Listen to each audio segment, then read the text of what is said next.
Hello everyone, welcome back to the channel.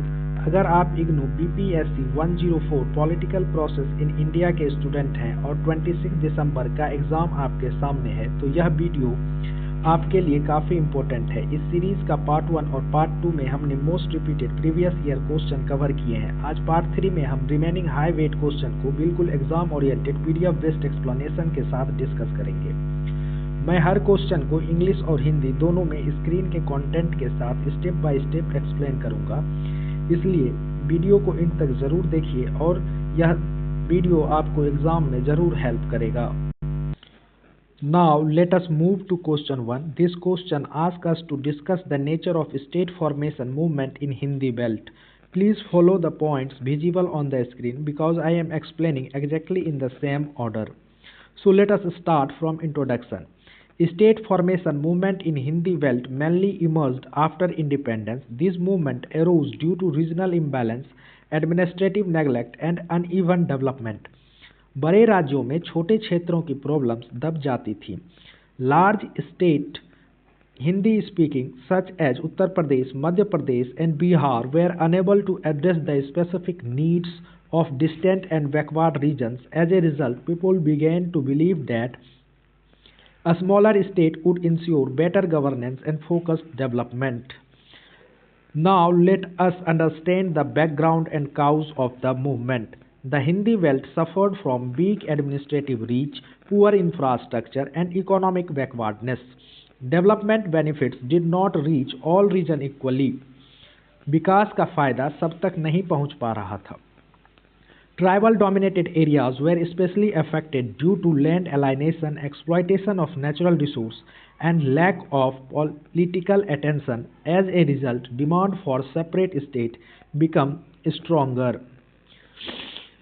Major state formation. In this context, several major state formation movements emerged. Uttarakhand was formed due to neglect of hill regions and difficult geographical conditions. Chhattisgarh was carved out of Madhya Pradesh because the region remained underdeveloped despite being rich in mineral resources.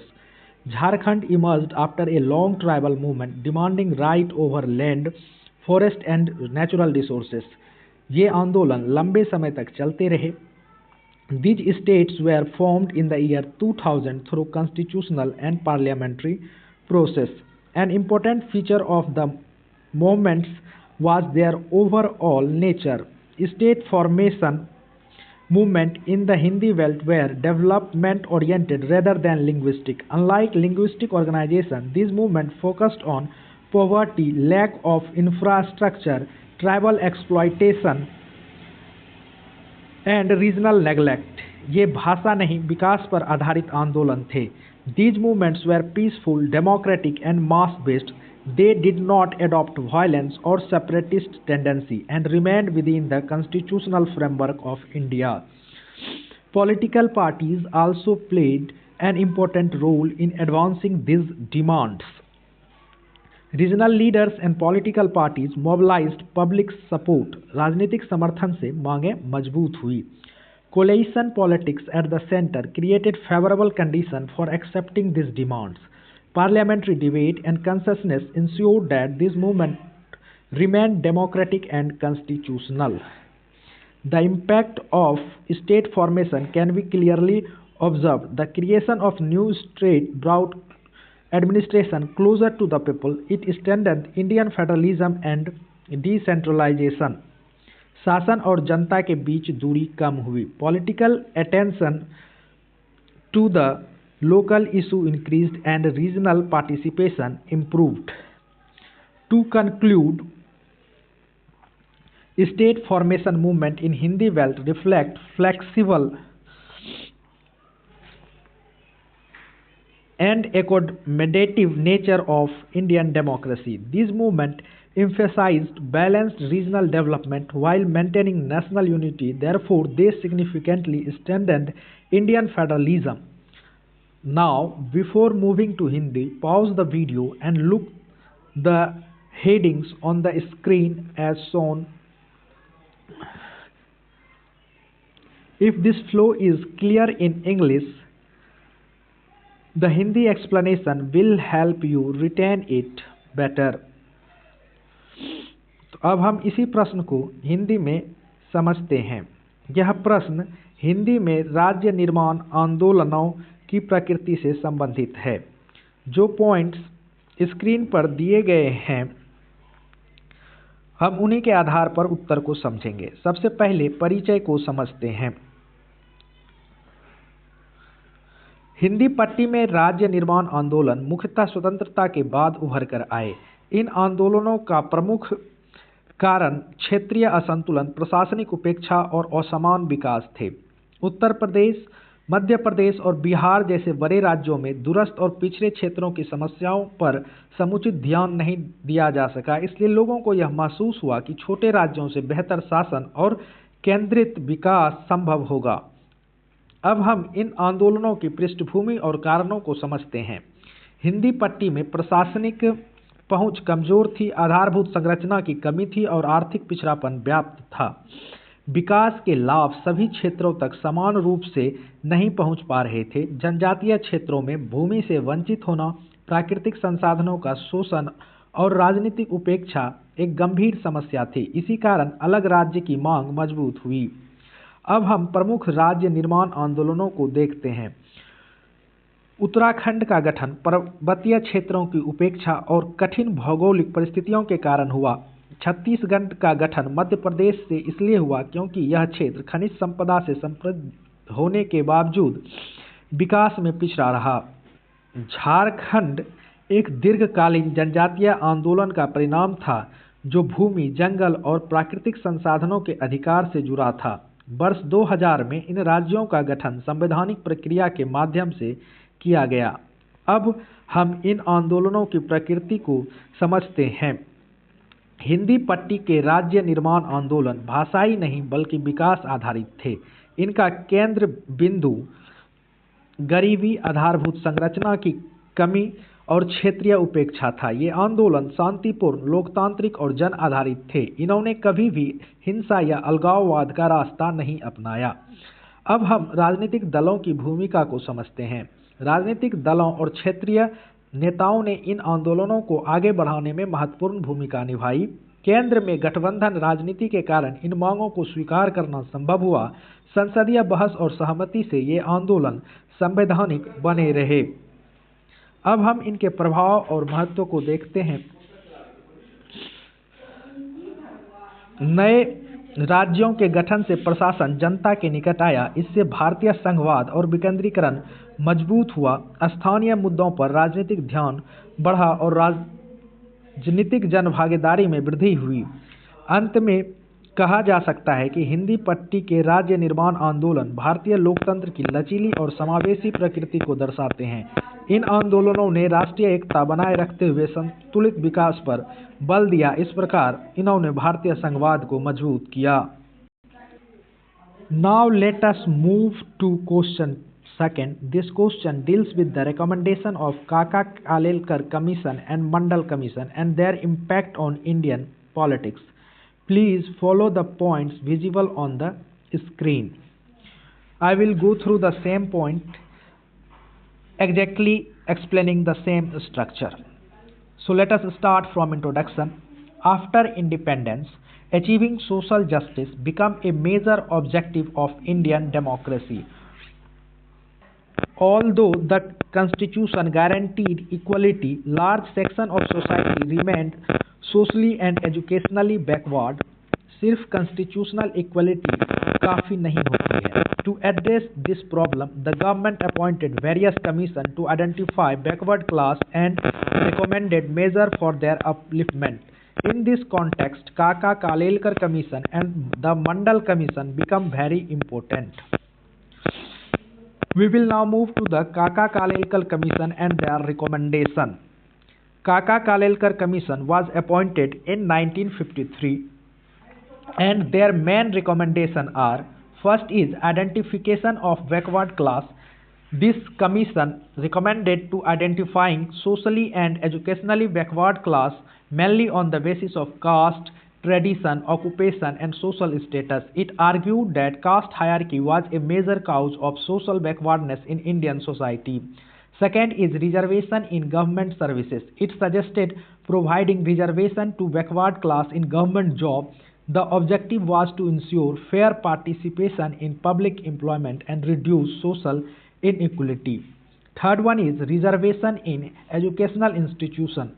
The commission recommended reservation in educational institutions so that backward class could gain access to education. Education was considered essential for long-term social mobility. Fourth one is welfare and economic measures. The commission proposed scholarship, financial assistance, and a special welfare scheme for backward class. These measures aim to address economic backwardness along with social advantage. The next one is concern over excessive use of caste. Kaka Kalelkar himself explained concern over excessive dependence on caste as a criterion. He feared that it might strengthen caste consciousness, which led to disagreement and non-implementation of report.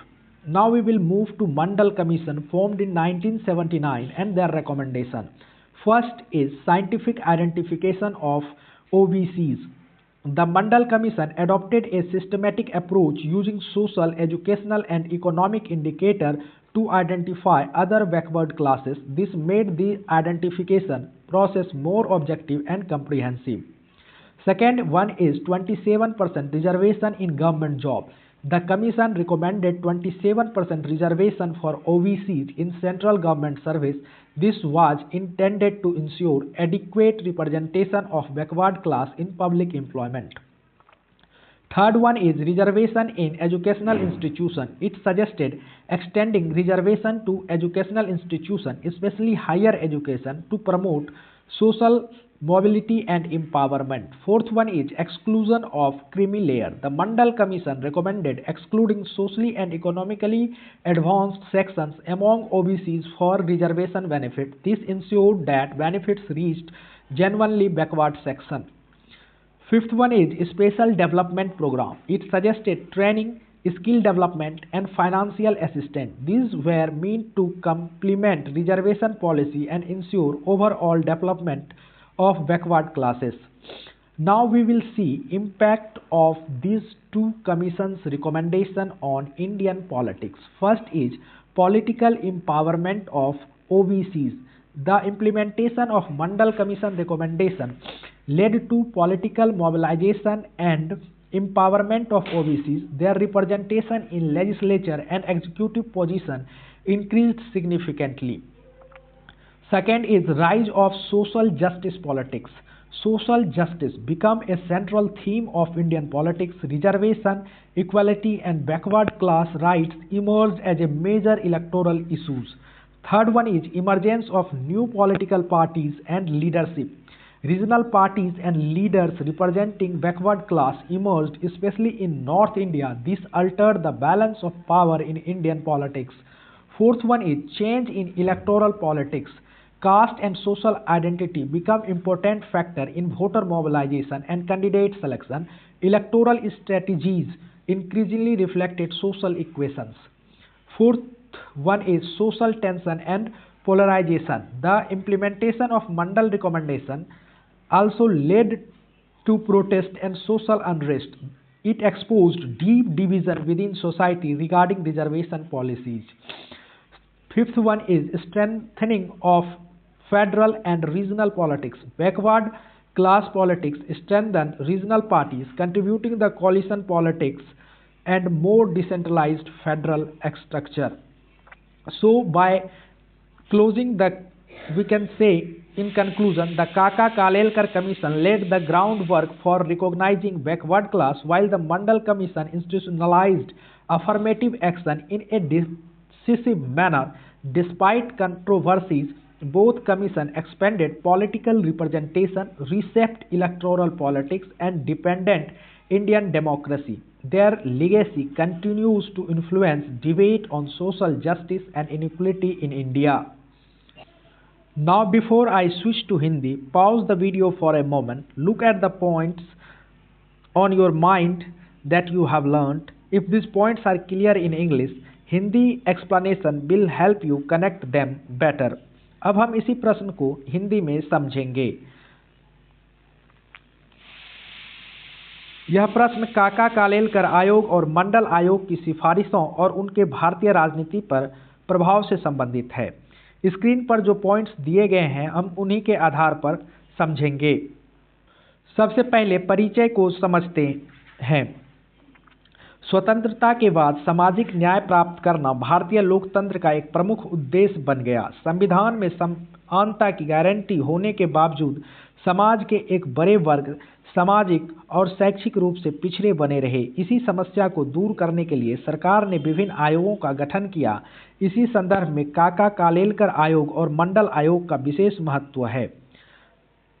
अब हम काका कालेलकर आयोग को देखेंगे और उनकी सिफारिशों को समझेंगे। तो काका कालेलकर आयोग की सिफारिशें इस प्रकार है। पहला है पिछड़े वर्ग की पहचान।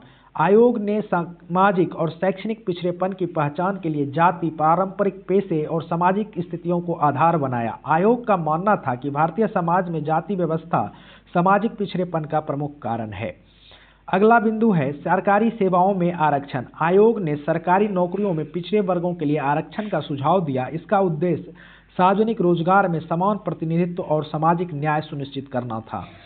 अगला बिंदु है शैक्षणिक संस्थानों में आरक्षण। आयोग ने शिक्षण संस्थानों में आरक्षण की सिफारिश की ताकि पिछड़े वर्गों को शिक्षा तक बेहतर पहुंच मिल सके। शिक्षा को सामाजिक उन्नति का प्रमुख साधन माना गया। अगला बिंदु है आर्थिक एवं कल्याणकारी उपाय। छात्रवृत्ति, वित्तीय सहायता और विशेष कल्याण योजनाओं की सिफारिश की गई। इनका उद्देश्य आर्थिक और सामाजिक पिछड़ेपन को एक साथ दूर करना था। जाति आधारित दृष्टिकोण पर चिंता। स्वयं काका कालेलकर ने जाति को अत्यधिक आधार बनाने पर आपत्ति जताई। इसी मतभेद के कारण आयोग की रिपोर्ट को पूर्ण रूप से लागू नहीं किया गया। अब हम 1989 में मंडल आयोग जो बनी उनकी सिफारिशों को देखेंगे। तो मंडल आयोग की सिफारिशें इस प्रकार हैं। ओबीसी की वैज्ञानिक पहचान। मंडल आयोग ने सामाजिक, शैक्षणिक और आर्थिक मानकों के आधार पर अन्य पिछड़ा वर्ग की पहचान की। इससे प्रक्रिया अधिक तर्कसंगत और व्यवस्थित बनी। दूसरा बिंदु है सरकारी नौकरियों में 27% आरक्षण। आयोग ने केंद्र सरकार की सेवाओं में ओबीसी के लिए 27% आरक्षण की सिफारिश की। इसका उद्देश्य सार्वजनिक सेवाओं में पिछड़े वर्गों की पर्याप्त भागीदारी सुनिश्चित करना था। अगला है शैक्षणिक संस्थानों में आरक्षण। उच्च शिक्षा संस्थानों में आरक्षण लागू करने की सिफारिश की गई ताकि गतिशीलता और सशक्तिकरण संभव हो सके।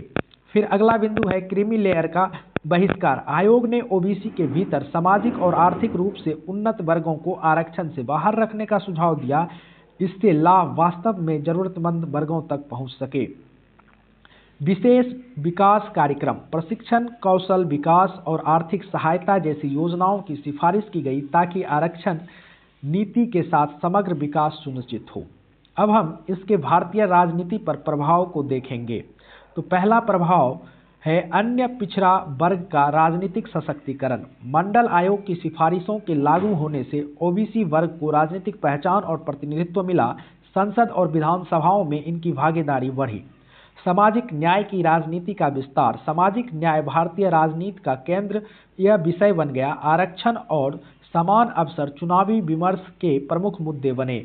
नए राजनीतिक दलों का और नेतृत्व का उदय। पिछड़े वर्गों का प्रतिनिधित्व करने वाले क्षेत्रीय दल और नेता विशेषकर उत्तर भारत में उभरे, जिससे भारत की राष्ट्रीय राजनीति का स्वरूप बदला।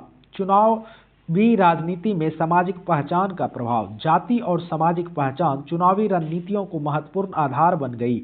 उम्मीदवार चयन और मतदाता लामबंदी में सामाजिक समीकरण निर्णायक होने लगे। अगला बिंदु है सामाजिक तनाव और विरोध। मंडल आयोग के क्रियान्वयन के दौरान व्यापक विरोध प्रदर्शन हुए। इससे समाज में ध्रुवीकरण बढ़ा और आरक्षण पर बहस तीव्र हुई। संघीय और क्षेत्रीय राजनीति को मजबूती। पिछड़े वर्ग की राजनीति ने क्षेत्रीय दलों को सशक्त किया। इससे गठबंधन की राजनीति और संघीय ढांचाओं को मजबूती मिली। अंत में निष्कर्ष के तौर पर हम कह सकते हैं कि काका कालेलकर आयोग और मंडल आयोग ने सामाजिक समानता की दिशा में ऐतिहासिक योगदान दिया। विवादों के बावजूद इनकी सिफारिशों ने भारतीय राजनीति को अधिक समावेशी, प्रातिनिधिक और लोकतांत्रिक बनाया। सामाजिक न्याय की राजनीति आज भी इन्हीं आयोगों की विरासत है। Now let us move to question 3. This question is about types of political parties in India. Please keep your attention on the screen because I am explaining the answers exactly in the same order as points shown here. Let us start with introduction. Political parties are essential part of a democratic system. They act as a link between people and the government. Political parties help in aggregating public interest, mobilizing voters and forming government. लोकतंत्र में राजनीतिक दल backbone जैसे होते हैं. In a diverse country like India, different social, regional and ideological factors have led to the emergence of different type of political parties. Now let us move to the meaning and role of political party. A political party is an organized group of people that seeks to gain political power through election. Political parties contest elections, form government, and influence policy making. They also play an important role in political participation and political socialization. Political awareness यहीं से बनती है. Without political parties, democracy cannot function in an effective manner. Now let us move to the national political parties. Now we move to the first type, that is national political parties. National political parties operate across several states and have a presence at the national level. They are recognized by the Election Commission of India based on their electoral performance. These parties focus mainly on national issues such as economic development, national security and foreign policy. इनका agenda national होता है. Example include the Indian national Congress and Bharatiya Janata party. Next let us understand the state and regional parties. These parties mainly operate within one or a few states. They focus on regional identity, language, culture and local issues. ये दल ground level problems को highlight करते हैं. Such parties often emerge due to regional imbalance, neglect by national parties or demand for greater autonomy. Regional parties strengthen federalism and play a significant role in coalition politics. Example include DMK, Samajwadi Party, RJD and Trinamool Congress. Now we will move to ideological political parties. Ideological parties are guided by specific political ideologies such as socialism, communism or nationalism. Their policies and program are shaped by ideological commitments rather than regional interest alone. These parties influence political debate and policy formulation. Parties like CPIM and BJP can be classified as ideological parties. Next, we come to the identity-based political parties. Identity-based political parties represent specific social groups such as caste, tribe, or religious communities.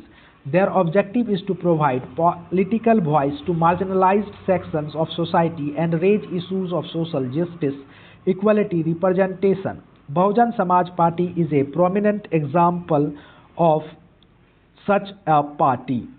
Now let us understand the role of coalition politics. Since 1989, coalition politics has become an important feature of Indian democracy. No single party has been able to secure a clear majority consistently at the national level. As a result, alliance among political parties become common.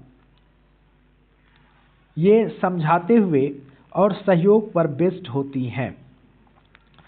To conclude, Indian party system reflects social diversity and pluralistic nature of Indian democracy. Different type of political parties together strengthen political participation, representation and democratic functioning. Understanding these categories help in writing a clear and structured answer in exam. Now before moving to Hindi, pause the video and recall the points in your mind for a moment. If these categories are clear in English, the Hindi explanation will help you to connect them better. अब हम इसी प्रश्न को हिंदी में समझते हैं. हमारा प्रश्न यह है कि राजनीतिक दल क्या हैं और उनके प्रकार क्या होते हैं. तो सबसे पहले हम परिचय को समझते हैं। राजनीतिक दल लोकतांत्रिक व्यवस्था का एक आवश्यक अंग होते हैं। ये जनता और सरकार के बीच महत्वपूर्ण कड़ी का कार्य करते हैं। राजनीतिक दल जनहितों को संगठित करते हैं, मतदाताओं को मोबिलाइज यानी उनकी लामाबंदी करते हैं और सरकार गठन में सहायता करते हैं। भारत जैसे विविधता भरे देश में विभिन्न प्रकार के राजनीतिक दल विकसित हुए हैं। अब हम राजनीतिक दल के अर्थ और उनकी भूमिका को समझते हैं। राजनीतिक दल लोगों का एक संगठित समूह होता है जो चुनाव के माध्यम से राजनीतिक सत्ता प्राप्त करना चाहता है। राजनीतिक दल चुनाव लड़ते हैं, सरकार बनाते हैं और नीति निर्धारण को प्रभावित करते हैं। ये राजनीतिक भागीदारी और राजनीतिक समाजीकरण को बढ़ावा देते हैं। राजनीतिक दलों को बिना लोकतंत्र का प्रभावी संचालन संभव नहीं है। अब हम राष्ट्रीय राजनीतिक दलों पर आते हैं। राष्ट्रीय राजनीतिक दल कई राज्यों में कार्य करते हैं और राष्ट्रीय स्तर पर अपनी उपस्थिति रखते हैं। अब हम इनके चुनावी प्रदर्शन के आधार पर चुनाव आयोग द्वारा मान्यता दी जाती है। ये दल आर्थिक विकास, राष्ट्रीय सुरक्षा और विदेश नीति जैसे राष्ट्रीय मुद्दों पर केंद्रित होते हैं। भारतीय राष्ट्रीय कांग्रेस और भारतीय जनता पार्टी इसके प्रमुख उदाहरण है। अब हम राज्य और क्षेत्रीय राजनीतिक दलों को समझते हैं। ये दल एक या कुछ राज्यों तक सीमित होते हैं। इनका ध्यान क्षेत्रीय पहचान, भाषा, संस्कृति और स्थानीय मुद्दों पर होता है। ऐसे दल क्षेत्रीय असंतुलन, राष्ट्रीय दलों की अपेक्षा या अधिक स्वायत्तता की मांग के कारण उभरते हैं। क्षेत्रीय दल संघवाद को मजबूत करते हैं और गठबंधन की राजनीति में महत्वपूर्ण भूमिका निभाते हैं। अब हम विचारात्मक राजनीतिक दल को समझते हैं। विशेष राजनीतिक विचारधाराओं पर ये दल आधारित होते हैं। इनकी नीतियां और कार्यक्रम क्षेत्रीय नहीं बल्कि वैचारिक आधार पर तय होते हैं। ये राजनीतिक बहस और नीति निर्धारण को प्रभावित करते हैं। सीपीआई-एम और बीजेपी जैसे दल इस श्रेणी में रखे जा सकते हैं। अब हम पहचान आधारित राजनीतिक दलों को समझते हैं। ये दल जाति, जनजाति या धार्मिक समुदायों का प्रतिनिधित्व करते हैं। इनका उद्देश्य वंचित वर्गों को राजनीतिक आवाज देना होता है। ये प्रतिनिधित्व सामाजिक न्याय और अधिकारों से जुड़े मुद्दे को उठाते हैं। बहुजन समाज पार्टी बीएसपी इसका एक प्रमुख उदाहरण है। अब हम गठबंधन की राजनीति पर आते हैं। 1989 के बाद भारत में गठबंधन राजनीति एक महत्वपूर्ण विशेषता बन गई। राष्ट्रीय स्तर पर किसी एक दल का लगातार बहुमत पाना कठिन हो गया। इसीलिए राजनीतिक दलों के बीच गठबंधन और सहयोग बढ़ा। यह राजनीति समझौते, संवाद और लोकतांत्रिक बहुलता को दर्शाती है। अंत में कहा जा सकता है कि भारतीय दल व्यवस्था देश की सामाजिक विविधता और लोकतांत्रिक प्रकृति को प्रतिबिंबित करती है। विभिन्न प्रकार के राजनीतिक दल भारतीय लोकतंत्र को मजबूत करते हैं। तो यह संरचना परीक्षा में आपको एक संतुलित उत्तर लिखने में मदद करेगी। Now let us move to question 4. This question is about linguistic reorganization of Indian state. Please focus on the points visible on the screen. So let us start with introduction. Linguistic reorganization refers to the reorganization of Indian state on the basis of language. India is a multilingual country and language is closely linked with culture, identity and administration. भाषा सिर्फ communication नहीं, पहचान का भी base होती है। After independence, it was felt that administrative boundaries should reflect linguistic realities in order to ensure effective governance and national integration. Now we will move to background of linguistic reorganization. At the time of independence, Indian states were organized mainly on colonial administrative line.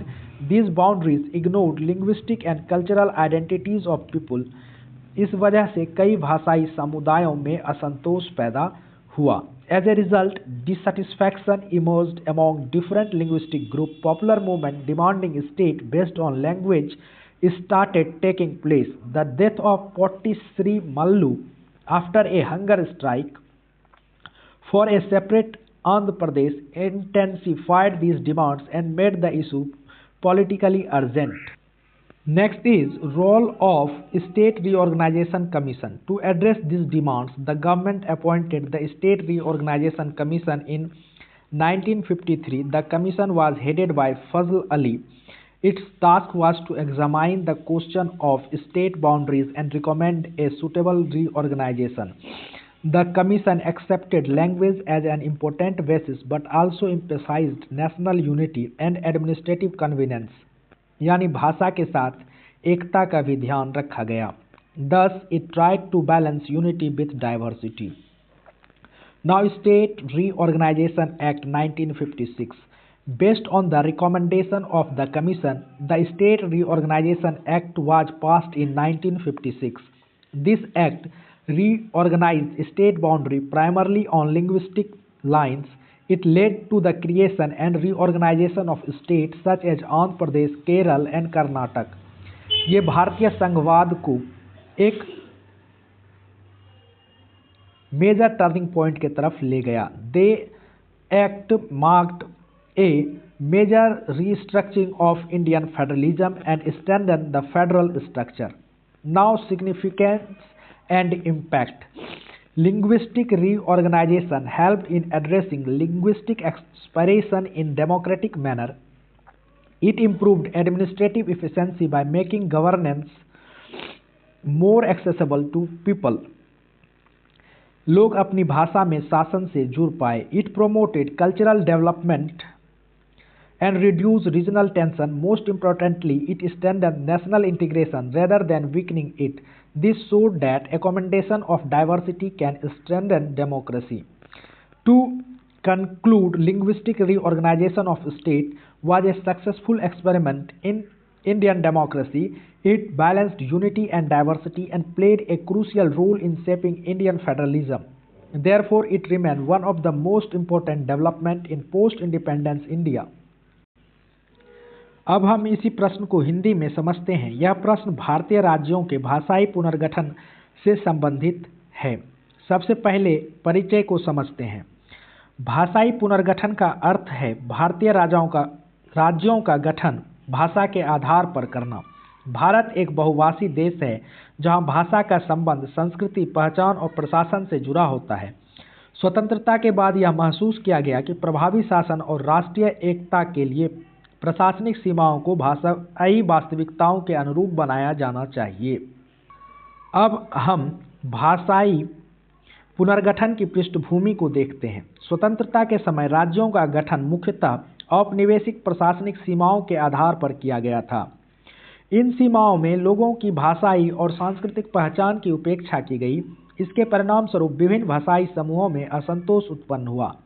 भाषा के आधार पर राज्य गठन की मांगें तेज होने लगी.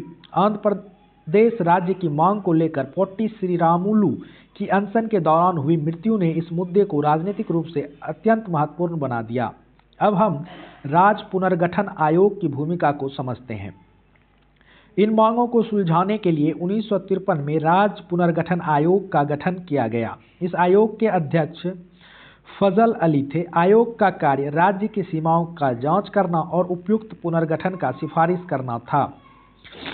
आयोग ने भाषा को एक महत्वपूर्ण आधार माना, लेकिन साथ ही राष्ट्रीय एकता और प्रशासनिक सुविधा पर भी जोर दिया. इस प्रकार इसने एकता और विविधता के बीच संतुलन बनाने का प्रयास किया. अब हम राज्य पुनर्गठन अधिनियम 1956 को समझते हैं.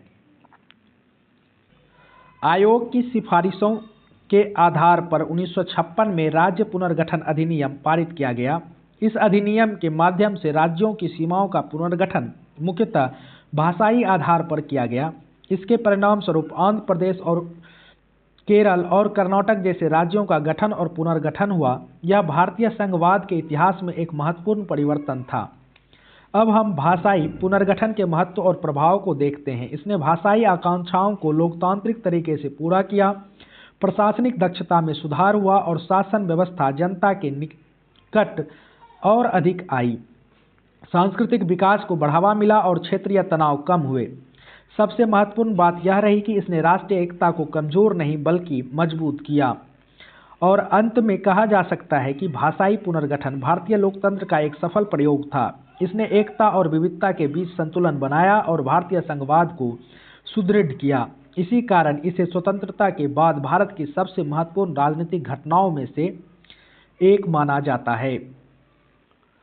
Now let us move to question 5. This question is about the role of gender and tribal identities in electoral politics.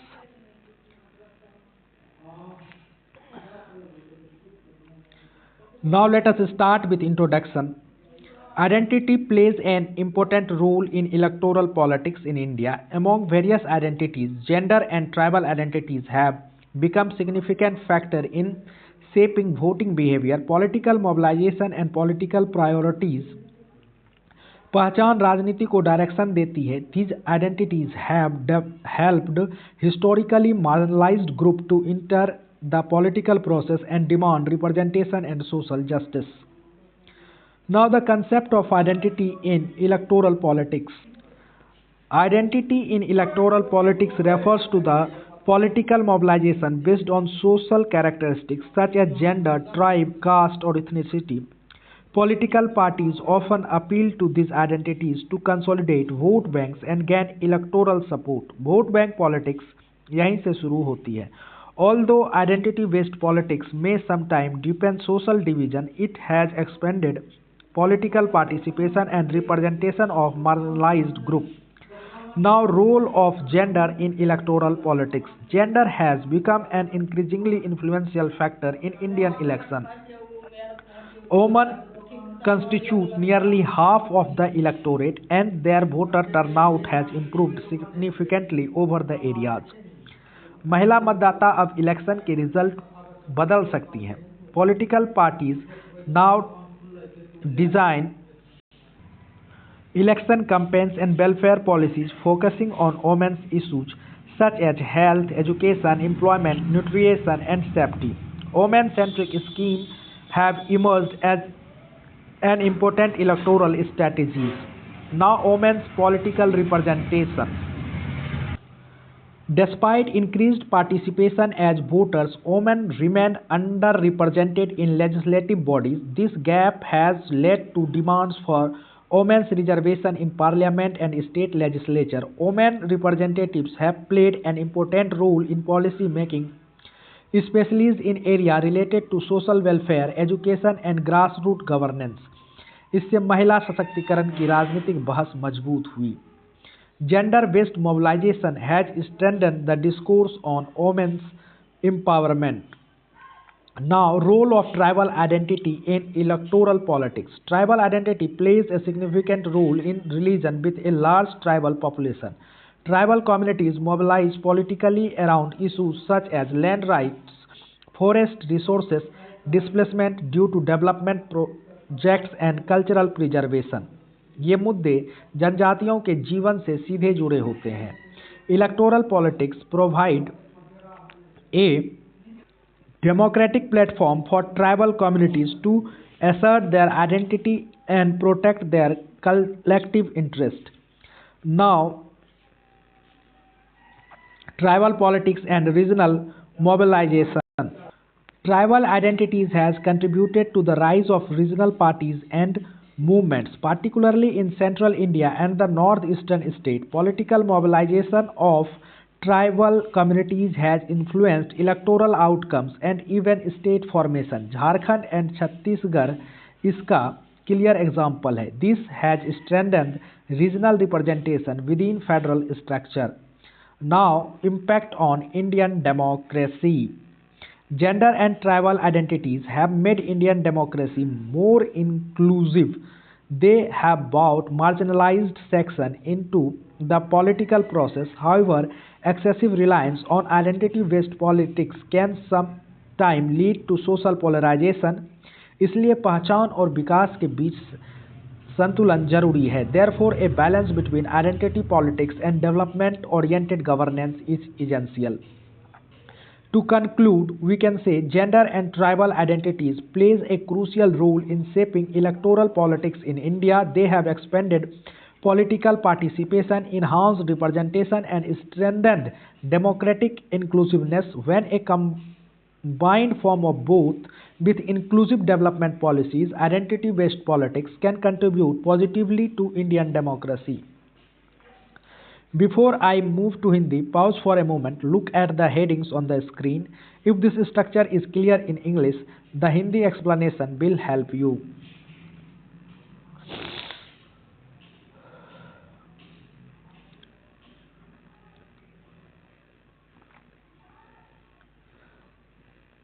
अब हम इसी प्रश्न को हिंदी में समझेंगे। तो प्रश्न है, निर्वाचन राजनीति में लैंगिक तथा जनजातीय पहचान की भूमिका का विश्लेषण कीजिए। सबसे पहले परिचय को समझते हैं। भारत की निर्वाचन राजनीति में पहचान का बहुत महत्वपूर्ण योगदान रहा। लिंग और जनजातीय पहचान मतदान व्यवहार, राजनीतिक लामाबंदी और नीति प्राथमिकताओं को प्रभावित करती हैं। इन पहचानों ने ऐतिहासिक रूप से वंचित समुदायों को राजनीतिक प्रक्रिया में प्रवेश और अपने अधिकारों की मांग का अवसर दिया। अब हम निर्वाचन राजनीति में पहचान की अवधारणा को समझते हैं। इसका अर्थ है सामाजिक विशेषताएं जैसे लिंग, जनजाति, जाति या इथनिसिटी के आधार पर राजनीतिक संगठन, राजनीतिक दल इन्हीं पहचानों का उपयोग मत बैंक को या वोट बैंक को मजबूत करने के लिए करते हैं। यद्यपि कभी कभी इनसे सामाजिक विभाजन बढ़ता है, लेकिन इससे ने वंचित वर्गों की राजनीतिक भागीदारी भी बढ़ाई है। अब हम लिंग की भूमिका पर आते हैं। भारत में लिंग निर्वाचन राजनीति का एक महत्वपूर्ण तत्व बन चुका है। महिलाएं कुल मतदाताओं का लगभग आधा हिस्सा हैं और उनकी मतदान भागीदारी बढ़ी है। राजनीतिक दल महिलाओं के लिए स्वास्थ्य, शिक्षा, रोजगार, पोषण और सुरक्षा जैसे मुद्दे पर योजनाएं ला रहे हैं। महिला केंद्रित योजनाओं का एक महत्वपूर्ण चुनावी रणनीति बन गई है। अब हम महिला राजनीतिक प्रतिनिधित्व को समझते हैं। मतदाता के रूप में भागीदारी बढ़ने के बावजूद विधानसभा और संसद में महिलाओं का प्रतिनिधित्व कम है। इसी कारण महिला आरक्षण की मांग तेज हुई है। महिला नेताओं ने सामाजिक कल्याण, शिक्षा और स्थानीय शासन में महत्वपूर्ण भूमिका निभाई है। लिंग आधारित लामाबंदी ने महिला सशक्तिकरण की पहुंच को मजबूत किया है। अब हम जनजातीय पहचान पर आते हैं। जहां जनजातीय आबादी अधिक होती है, वहां जनजातीय पहचान का विशेष महत्व होता है। जनजातीय समुदाय भूमि अधिकार, वन संसाधन, विकास परियोजनाओं से विस्थापन और सांस्कृतिक संरक्षण जैसे मुद्दों पर संगठित होते हैं। निर्वाचन राजनीति उन्हें अपनी पहचान और सामूहिक हितों की रक्षा का लोकतांत्रिक मंच प्रदान करती है। अब हम जनजातीय राजनीति और क्षेत्रीय लामाबंदी को समझते हैं। इस पहचान ने मध्य भारत और उत्तर पूर्व भारत में क्षेत्रीय दलों और आंदोलनों को जन्म दिया। झारखंड और छत्तीसगढ़ जैसे राज्यों का गठन इसका उदाहरण है। इसमें संघवाद के अंतर्गत क्षेत्रीय प्रतिनिधित्व मजबूत हुआ। अब हम भारतीय लोकतंत्र पर इसके प्रभाव को देखते हैं। लिंग और जनजातीय पहचान ने भारतीय लोकतंत्र को अधिक समावेशी बनाया, लेकिन अत्यधिक पहचान आधारित राजनीति कभी कभी ध्रुवीकरण भी पैदा करती है। इसलिए विकास आधारित शासन और पहचान राजनीति के बीच संतुलन आवश्यक है। अंत में निष्कर्षतः यह कहा जा सकता है कि लिंग और जनजातीय पहचान भारतीय राजनीति को आकार देने में महत्वपूर्ण भूमिका निभाते हैं। यह भागीदारी, प्रतिनिधित्व और लोकतांत्रिक समावेश को मजबूत करती है। Now let us we move to our next question, that is last question of the day. The question is discuss the debate surrounding secularism in India. Now let us start from introduction. Secularism is one of the core principles of Indian Constitution. It forms the foundation of India's democratic and pluralistic society. India is a multilingual and multi-religious country where people of different faiths live together. इसी विविधता के लिए धर्मनिरपेक्षता का concept आया है। The idea of secularism was adopted to ensure equality, freedom of religion and peaceful coexistence. However, the meaning and practice of secularism in India have widely debated in political science, social and academic circles. Meaning and nature of Indian secularism. Indian secularism is different from the Western model. In Western secularism, there is a strict separation between religion and the state. In contrast, Indian secularism follows the principle of equal respect for all religions. यानी state किसी एक धर्म के पक्ष में नहीं होता. The Indian state does not promote any particular religion, but it may intervene in religious matters to ensure social reform equality and justice. This approach is often described as principal distance between state and religion. Now, constitutional basis of secularism. The Indian Constitution guarantees freedom of religion under Article 25 to 28. It ensures equality before law and prohibits discrimination on religious ground. Although the word secular was adapted to the preamble by 42nd Constitutional Amendment Act 1976, लेकिन धर्मनिरपेक्ष मूल्य शुरू से ही संविधान में थे. Secular values were already embedded in the Constitution from the beginning. This provision aims to protect individual rights as well as collective harmony. Now, major debates surrounding secularism. One major debate is whether Indian secularism leads to minority appeasement or minority protection. Critics argue that state support to minority institutions or personal laws violates secular principles, while supporters, on the other hand, argue that such measures are necessary to ensure equality and protect cultural rights. Another important debate is related to Uniform Civil Code. यहाँ धार्मिक स्वतंत्रता और gender justice के बीच का conflict दिखता है. This debate arises question about balancing religious freedom with gender justice and equality. Now, challenges to Indian secularism. Indian secularism faces serious challenge from communal politics, religious polarization, and identity-based mobilization. Political parties often use religion as an electoral tool, which weakens our secular values. Issues such as communal violence, religious intolerance, and selective state intervention further intensify the debate on secularism in practice. Theory और practice के बीच यही gap नजर आता है. Now, conclusion. To conclude, the debate surrounding secularism in India reflects the complexity of managing diversity in a democratic society. Despite challenges, secularism remains essential for maintaining unity, equality, and peaceful coexistence. Strengthening constitutional values, promoting tolerance, ensuring impartial state action are necessary to preserve the spirit of Indian secularism. Before I move to Hindi, pause for a moment and recall the headings which I explained. If the flow is clear in English, the Hindi explanation will help you to revise and retain it better. So please stay in Hindi explanation. अब हम हिंदी में समझेंगे. यह प्रश्न भारत में धर्मनिरपेक्षता से संबंधित बहस पर आधारित है. सबसे पहले परिचय से समझते हैं.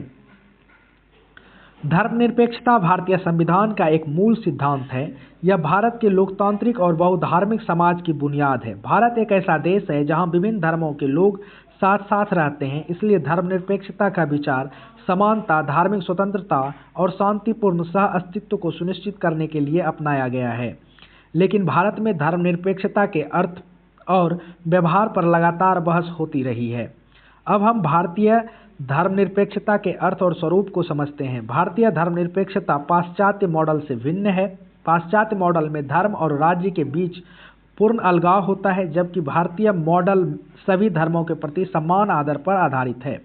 भारतीय राज्य किसी एक धर्म का समर्थन नहीं करता, लेकिन सामाजिक सुधार, समानता और न्याय के लिए धार्मिक मामलों में हस्तक्षेप कर सकता है. इस व्यवस्था को प्रिंसिपल डिस्टेंस कहा जाता है. अब हम धर्मनिरपेक्षता के संवैधानिक आधार को समझते हैं. भारतीय संविधान के अनुच्छेद 25 से 28 तक धार्मिक स्वतंत्रता की गारंटी देते हैं. संविधान धर्म के आधार पर भेदभाव को रोकता है और कानून के समक्ष समानता सुनिश्चित करता है. यद्यपि सेकुलर शब्द 1976 में 42वें संविधान संशोधन के माध्यम से प्रस्तावना में जोड़ा गया, लेकिन धर्मनिरपेक्ष मूल्य शुरू से ही संविधान में मौजूद थे. इन प्रावधानों का उद्देश्य व्यक्तिगत अधिकार, सामूहिक सद्भाव दोनों की रक्षा करना था.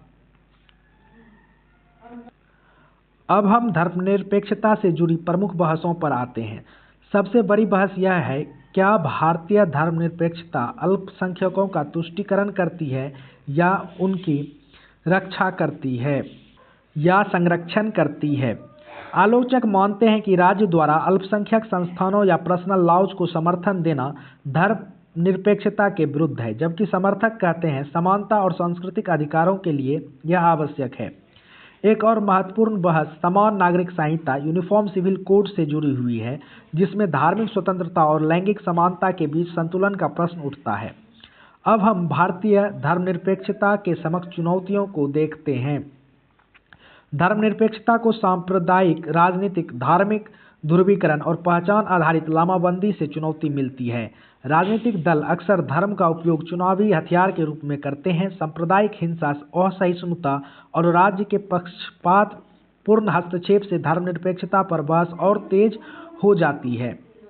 अंत में निष्कर्षतः हम ये कह सकते हैं कि भारत में धर्मनिरपेक्षता पर होने वाली बहस एक विविधतापूर्ण लोकतांत्रिक समाज को संभालने में कठिनाई को दर्शाती है। सभी चुनौतियों के बावजूद धर्मनिरपेक्षता राष्ट्रीय एकता, समानता और शांतिपूर्ण सह अस्तित्व के लिए आवश्यक है। संवैधानिक मूल्यों को मजबूत करना, सहिष्णुता को बढ़ावा देना और राज्य की निष्पक्ष भूमिका सुनिश्चित करना भारतीय धर्मनिरपेक्षता की आत्मा को बनाए रखने के लिए जरूरी है। सो फ्रेंड्स, ये था बीपीएससी 104 पार्ट 3 का फाइनल रिवीजन। अगर आपने पार्ट 1 और पार्ट 2 अभी तक नहीं देखा है तो उन्हें भी ज़रूर देखिए, क्योंकि एग्ज़ाम से पहले पूरा सिलेबस रिवाइज होना चाहिए, जिसे मैंने इम्पोर्टेंट प्रश्नों के माध्यम से कराने का कोशिश किया है। वीडियो हेल्पफुल लगा हो तो लाइक करें, शेयर करें और अपने फ्रेंड्स को भी शेयर करें। सब्सक्राइब जरूर करें। 26 दिसंबर के एग्ज़ाम के लिए ऑल द बेस्ट। फोकस रहिए और कॉन्फिडेंट रहिए।